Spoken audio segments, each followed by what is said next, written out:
নাজিরপুর ও চন্দ্রদ্বীপে পানিবন্দী মানুষের পাশে বিএনপি। রহমান রাজীব, বরিশাল সদর উপজেলা প্রতিনিধি।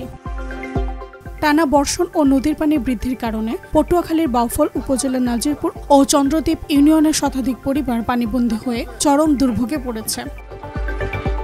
বৃহস্পতিবার সকাল 11টায় বাউফল উপজেলা বিএনপির তত্ত্বাবধানে এবং পৌর বিএনপি সহযোগিতায় দুর্গম এলাকায় চাল, ডাল, তেল, চিনি, শুকনো খাবার ও নগদ অর্থ বিতরণ করা হয়।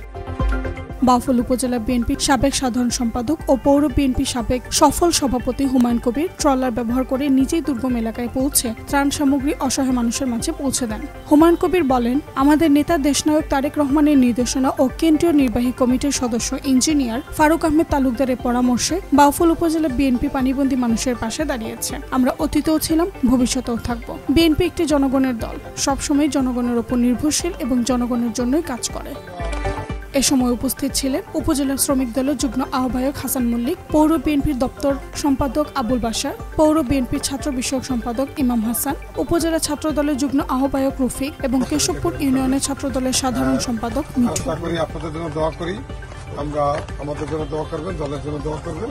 আমরা খবর নিচ্ছি যে পানিবন্দী মানুষ যারা আছে তাদের পাশে আমাদের বিএনপি নেতা কর্মীরা, তারেক রহমানের নেতৃত্বে তার নির্দেশেই ফারুক ইঞ্জিনিয়ার ফারুক তালুকদারের পক্ষ থেকে আমরা সবাই ঘরে ঘরে পৌঁছানোর চেষ্টা করবো।